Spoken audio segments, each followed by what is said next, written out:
प्रभु तेरी वाणी जीवन की रोटी, नैनों की ज्योति अंधेरा मिटाती।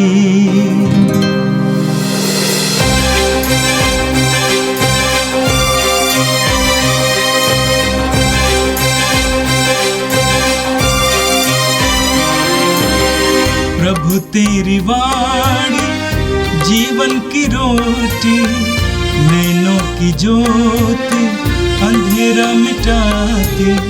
प्रभु तेरी वाणी जीवन की रोटी, नैनों की ज्योति अंधेरा मिटाती। वाणी वाणी वाणी वाणी वाणी पवित्र है, शाश्वत है, जीवन का मन्ना है। 18 नवंबर सोमवार। पहला पाठ प्रकाशना ग्रंथ अध्याय 1 पद संख्या 1 से 4 और अध्याय 2 पद संख्या 1 से 5 तक। यह यीशु मसीह की प्रकाशना है। यह उन्हें ईश्वर की ओर से प्राप्त हुई, जिससे वह अपने सेवकों को निकट भविष्य में होने वाली घटनाएं दिखाएं। उसने अपने दूत को भेजकर इस प्रकाशना का ज्ञान अपने सेवक योहन को कराया। योहन ने जो कुछ देखा है वह सब बताकर अनुप्रमाणित करता है कि यह ईश्वर का वचन और यीशु मसीह का साक्ष्य है। धन्य है वह जो यह भविष्यवाणी पढ़ता है, और धन्य है वे जो इसके शब्द सुनते हैं और इसमें लिखी हुई बातों का ध्यान रखते हैं, क्योंकि वह समय निकट आ गया है। एशिया की कलीसियाओं को योहन का संदेश। जो है, जो था और जो आने वाला है, उसकी ओर से आप लोगों को अनुग्रह और शांति प्राप्त हो, और उसके सिंहासन के सामने उपस्थित रहने वाले 7 आत्माओं और यीशु मसीह की ओर से भी। मैंने प्रभु को यह कहते सुना, एफेसुस की कलीसिया के स्वर्गदूत को यह लिखो, जो अपने दाहिने हाथ में 7 तारों को धारण किए हुए हैं और सोने के 7 दीपाधारों के बीच घूमता रहा है। उसका संदेश इस प्रकार है, मैं तुम्हारे आचरण, तुम्हारे परिश्रम और धैर्य से परिचित हूँ। मैं जानता हूँ कि तुम दुष्टों को सह नहीं सकते, जो अपने को प्रेरित कहते हैं किंतु है नहीं। तुमने उनकी परीक्षा ली है और उन्हें झूठा पाया है। तुम्हारे पास धैर्य है, तुमने मेरे नाम के कारण कष्ट सहा और हार नहीं मानी है। किंतु मुझे तुमसे यह शिकायत है कि तुमने अपना पहला धर्मोत्सव छोड़ दिया है। इस पर विचार करो कि तुम कितने ऊंचे स्थान से गिर गए हो। पश्चाताप करो और पहले जैसा आचरण करो। यह प्रभु की वाणी है। संत लूकस के अनुसार पवित्र सुसमाचार अध्याय 18 वाक्य 35 से 43 तक। जब ईसा यरीहो के निकट आ रहे थे तो एक अंधा सड़क के किनारे बैठा भीख मांग रहा था। उसने भीड़ को गुजरते सुनकर पूछा कि क्या हो रहा है। लोगों ने उससे बताया कि ईसा नाजरी इधर से आ रहे हैं। इस पर वो यह कहते हुए पुकार उठा, ईसा दाऊद के पुत्र, मुझ पर दया कीजिए। आगे चलने वाले उसे चुप करने के लिए डांटते थे, किंतु वो और भी जोर से पुकारता रहा, दाऊद के पुत्र, मुझ पर दया कीजिए। ईसा ने रुककर उसे पास ले आने को कहा। जब वो पास आया तो ईसा ने उससे पूछा, क्या चाहते हो, मैं तुम्हारे लिए क्या करूं? उसने उत्तर दिया, प्रभु, मैं फिर देख सकूं। ईसा ने उससे कहा, जाओ, तुम्हारे विश्वास ने तुम्हारा उद्धार किया है। उसी क्षण उसकी दृष्टि लौट आई और वह ईश्वर की स्तुति करते हुए ईसा के पीछे हो लिया। सारी जनता ने यह देखकर ईश्वर की स्तुति की। यह प्रभु का दिव्य सुसमाचार है। ख्रिस्त प्रभु की जय। मेरे प्रिय भाई और बहनों, आज कैथोलिक कलीसिया रोम में स्थित 2 महागिरजाघरों को याद करती है और उसका उत्सव मनाती है। पहला महागिरजा है संत पेतरुस का महागिरजा, सेंट पीटर्स बसिलिका। इसे संसार का सबसे सुंदर, सबसे बड़ा और सबसे खर्चीला महागिरजाघर माना जाता है और यहां पर 50,000 श्रद्धालुओं को एक साथ बैठकर प्रार्थना करने की क्षमता है। माना जाता है कि यह संत पेतरुस की कब्र के ऊपर बनाया गया है। आज जो महागिरजाघर हमें देखने को मिलता है और उसका प्रतिष्ठान हुआ था 18 नवंबर 1626 में, यानी करीब 120 साल के बाद संत पापा उर्बन 8वें के द्वारा। संत पेतरुस का यह महागिरजाघर आज संसार भर के लिए एक बहुत बड़ा अद्भुत स्थान है, एक बहुत ही सुंदर स्थान है जहां पर सुंदर सुंदर चित्र हैं, विशेष करके संसार के प्रसिद्ध चित्रकार माइकल एंजेलो के द्वारा बनाए गए चित्र। कुल मिलाकर यह महागिरजाघर बहुत सुंदर है, भव्य है और जिसमें हजारों लोग एक साथ बैठकर प्रभु की आराधना कर सकते हैं। दूसरा महागिरजाघर है संत पौलुस का महागिरजाघर। यह भी माना जाता है कि संत पौलुस की कब्र के ऊपर बनाया गया है। कई बार बनाया गया, तोड़ा गया, बनाया गया, तोड़ा गया। अंत में अभी जो हमें महागिरजाघर देखने को मिलता है उसका प्रतिष्ठान हुआ था 1854 में संत पापा पायस 9वें के द्वारा। तो आज इन 2 महागिरजाघरों को याद करते समय, उसका उत्सव मनाते समय हम प्रार्थना करेंगे, विशेष करके कलीसिया के लिए। कलीसिया किसी भवन का नाम नहीं है, कलीसिया विश्वासियों का समुदाय है। हम प्रार्थना करें कि कलीसिया में एकता हो, कलीसिया में यीशु के प्रति लगाव हो, विश्वासियों के समुदाय में विश्वास बढ़े और भक्ति बढ़े, ईश्वर के प्रति, विशेष करके प्रभु के प्रति श्रद्धा बढ़े। आज का पहला पाठ प्रकाशन ग्रंथ के अध्याय 1 और 2 से लिया गया था। प्रकाशन ग्रंथ प्रभु यीशु के 12 प्रेरितों में से एक संत योहन के द्वारा लिखा गया है। संत योहन को बुढ़ापे में पतमस नामक टापू में निर्वासित किया गया था और वो सजा झेलते समय, टापू में रहते समय वे प्रार्थना में पवित्र आत्मा से अभिषिक्त हुए और उस समय उनको जो गंभीर गंभीर दर्शन मिले हैं, उन दर्शनों को रोमी साम्राज्य में स्थित 7 कलीसियाओं के नाम पर पत्रों के रूप में लिखते हैं। 7 कलीसियाएं, 7 संख्या पूर्ण संख्या मानी जाती है और योहन बार बार 7 का प्रयोग करते हैं। यानी ये प्रकाशना ग्रंथ में जो भी बातें बताई गई हैं मात्र उन 7 कलीसियाओं के लिए नहीं बल्कि हम सभी विश्वासियों के लिए हैं। सबसे पहले यूहन्ना संबोधित करते हैं एशिया की कलीसिया को और कहते हैं जो है, जो था और जो आने वाला है उसकी ओर से, उसके सिंहासन के सामने उपस्थित रहने वाले 7 आत्माओं और ईसा मसीह की ओर से आप लोगों को अनुग्रह और शांति प्राप्त हो।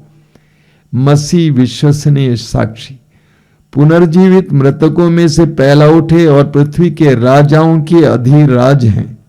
वो हमको प्यार करते हैं, उन्होंने अपने रक्त से हमें पापों से मुक्त किया। एशिया की कलीसिया को संबोधित करते हुए यूहन्ना कहते हैं कि यीशु मृतकों में से जी उठे हैं, वो राजाओं के राजा हैं। उन्होंने हमें इतना प्यार किया कि हमें अपने पवित्र रक्त के द्वारा धोया। दूसरा संदेश एफेसुस की कलीसिया के लिए है। बताया गया है, मैं तुम्हारे आचरण, तुम्हारे परिश्रम और धैर्य से परिचित हूं। मैं जानता हूं कि तुम परिश्रमी हो और धैर्यवान हो। मैं जानता हूं कि तुम दुष्टों को सह नहीं सकते। ये सब सकारात्मक गुण है कि तुम परिश्रमी हो, धैर्य है, तुम्हारे अंदर धैर्य है और तुम दुष्टों को सह नहीं सकते। लेकिन आगे प्रभु कहते हैं तुम्हारे पास धैर्य है, तुमने मेरे नाम के कारण कष्ट सहा है, हार नहीं मानी, किंतु तुमसे ये शिकायत है कि तुमने अपना पहला धर्मोत्साह छोड़ दिया है। अंग्रेजी में इसका अनुवाद और बेहतर है। वहां पे बताया गया है, I have this complaint against you, that you don't love me as much as you loved me at first. यानी ये शिकायत तुम्हारे प्रति है। शिकायत क्या है? जितना तुम पहले ही मुझे प्यार करते थे उतना आज तुम मुझे प्यार नहीं करते हो। तुम्हारा प्यार हल्का हो गया है। मैं आज भी देखता हूं ये बात। कई विश्वासी और मसीही लोग परेशानियों में, दुख में प्रभु के पास दौड़ के आते हैं, बड़े उत्साह के लिए आते हैं, उत्साह से आते हैं, लेकिन धीरे धीरे उनका उत्साह कम हो जाता है। प्रभु के प्रति उनका प्यार कम हो जाता है और संसार के प्रति उनका प्यार बढ़ जाता है। प्रभु कहते हैं, इस पर विचार करो कि तुम कितने ऊंचे स्थान से गिरे हो। एफेसुस की कलीसिया को संबोधित करते हुए प्रभु कहते हैं कि तुम ये विचार करो कि तुम कितने ऊंचाई से गिरे हो। तुम पहले कहां थे, आज कहां गिरे हो। और प्रभु कहते हैं, पश्चाताप करो और पहले जैसा आचरण करो, नहीं तो मैं तुम्हारे पास आकर तुम्हारा दीपधार उसके स्थान पर से हटा दूंगा। तुम्हारे अंदर पहले जो प्रेम था मेरे प्रति, जो श्रद्धा थी, जो भय था, जो भक्ति थी, उसको याद करो। आज तुम अपनी अवस्था को देख लो और पश्चाताप करो, वापस आ जाओ, वरना मैं दीपाधार हटा दूंगा। यानी तुमको जितने भी मैंने कृपाएं दी हैं, जितना सम्मान दिया है, उसको मैं हटा दूंगा। मेरे प्रिय भाई और बहनों, हम जीवित प्रभु पर विश्वास करते हैं। प्रभु हमारे हर कार्य को देखते हैं, हमारी हर बात को सुनते हैं, हमारे हर पग को जानते हैं। प्रभु कहते हैं, अपने उत्साह को बनाए रखो, मेरे प्रति अपने प्रेम को बनाए रखो, उसको हल्का मत होने दो, ठंडा मत होने दो। अपने को विश्वास और भक्ति और श्रद्धा में गर्म बनाए रखो। और आज का सुसमाचार संत लूकस के सुसमाचार के अध्याय 18 से लिया गया था। आज के सुसमाचार में आपने यरीको के उस अंधे भिखारी के बारे में सुना। हमने बार बार ये सुना है, एक अंधा भिखारी यरीको नगर के सड़क के किनारे बैठा हुआ है। और भी बहुत सारे भिखारी रहे होंगे और यीशु वहां से गुजरते हैं और यीशु के चारों ओर बहुत बड़ी भीड़ रहा करती थी। आवाज आई, उसने पूछा कि क्या हो रहा है। लोगों ने कहा कि यीशु नाजरी यहां से गुजर रहे हैं। इतना सुनते ही वो पुकार उठता है, हे यीशु दाऊद के पुत्र मुझ पर दया कर। एक अजीब बात है, वो अंधा था, वो भिखारी था, शायद पढ़ा लिखा नहीं था, इसके बावजूद उसने यीशु को पहचान लिया। ये पहचान लिया कि ये मामूली इंसान नहीं है, यीशु नाजरी के अंदर ईश्वर क्रियाशील है। मैंने सुना है कि लोगों को चंगाई देते हैं, चमत्कार करते हैं, वो मामूली इंसान नहीं है। यीशु की दिव्यता को उस अंधे भिखारी ने पहचान लिया, जबकि यीशु के जमाने के धर्म गुरुओं ने, जो धर्म शास्त्र को जानते थे, धर्म के नियमों को जानते थे, भविष्यवाणियों को जानते थे, यीशु को नहीं पहचाना। कितनी सुंदर बात है। दूसरी बात यह, उस अंधे भिखारी ने विश्वास किया कि इंसान मेरी आवाज को सुनकर रुकेगा, यह इंसान मेरी जिंदगी के भविष्य को पलट देगा, यह इंसान मेरी खोई भी मेरी रोशनी को वापस दिलाएगा। एक ऐसा दृढ़ विश्वास उसके अंदर रहा। उसने सोचा ये मौका है, इस मौके को मैं जाने नहीं दूंगा, इस मौके को नहीं गंवाऊंगा। और इसीलिए वो पुकारने लगता है, हे यीशु दाऊद के पुत्र मुझ पर दया कर। संभव तो उसको मालूम था कि यीशु दाऊद के वंश के थे, इसीलिए उसने पुकार कर कहा कि हे यीशु दाऊद के पुत्र मुझ पर दया कर। सुसमाचार में हमने सुना कि लोगों ने उसको शांत करने के लिए प्रयास किया, उसको डांटा, लेकिन वो लोगों के वश में नहीं आता है और जो उससे पुकारता है, यानी वो किसी के दबाव में नहीं आता है। आज मैंने देखा बहुत सारे मसीही और विश्वासी लोगों के दबाव में आते हैं, पति के दबाव में, पत्नी के दबाव में, बच्चों के दबाव में, पड़ोसियों के दबाव में। कल ही मैं एक घर गया हुआ था, वहां पे एक हादसा हुई और उसके बाद उस परिवार पर लोग ताना मारने लगे, लोगों का दबाव पड़ता है। लेकिन इस अंधे भिखारी पर लोगों का कोई दबाव काम नहीं किया और जो उसे पुकारता रहा, वो पुकारता रहा, क्योंकि उसका विश्वास था कि मेरी पुकार को यीशु सुनेंगे। जोरों से पुकारता रहा और नतीजा बहुत ही सुंदर है। वचन में हम पढ़ते हैं, उस अंधे भिखारी की आवाज ने मुक्तिदाता यीशु को रोका। उस अंधे भिखारी की आवाज ने मुक्तिदाता यीशु को रोका। यीशु रुक गए और उसको अपने पास बुलवाए और उससे पूछा, बोल मैं तुम्हारे लिए क्या करूं। कितना सुंदर जवाब है प्रार्थना का। बोल मैं तुम्हारे लिए क्या करूं, मैं तैयार हूं। उसने कहा कि मैं फिर देखना चाहता हूं। प्रभु ने कहा तुम्हारा विश्वास ने तुम्हारा उद्धार किया है। उसकी आंखें खुल गईं और वो देखने लगा। यरीको का वो अंधा भिखारी हम सब के लिए एक बहुत बड़ी चुनौती है, एक सुंदर आदर्श है, एक विश्वासी के लिए आदर्श है, प्रार्थना करने वालों के लिए आदर्श है, विश्वासियों के लिए आदर्श हैं। हम इस पर मनन करें, हम भी इसी तरह किया करें। आइए हम प्रार्थना करें। प्रभु यीशु, धन्यवाद देते हैं आज के सुंदर दिन के लिए। धन्यवाद देते हैं एक एक वचन के लिए, एक एक संदेश के लिए जो तूने आज के दिन हमें दिया है।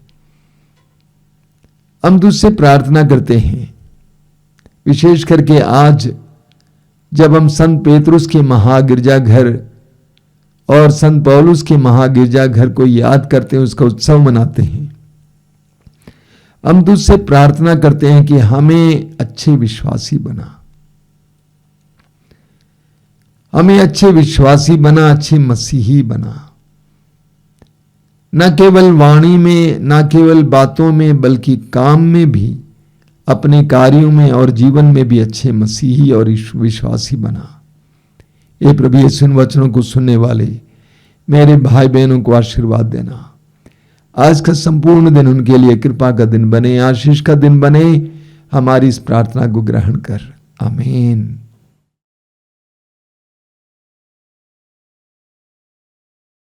प्रभु तेरी वाणी जीवन की रोटी, नैनों की ज्योति अंधेरा मिटाती।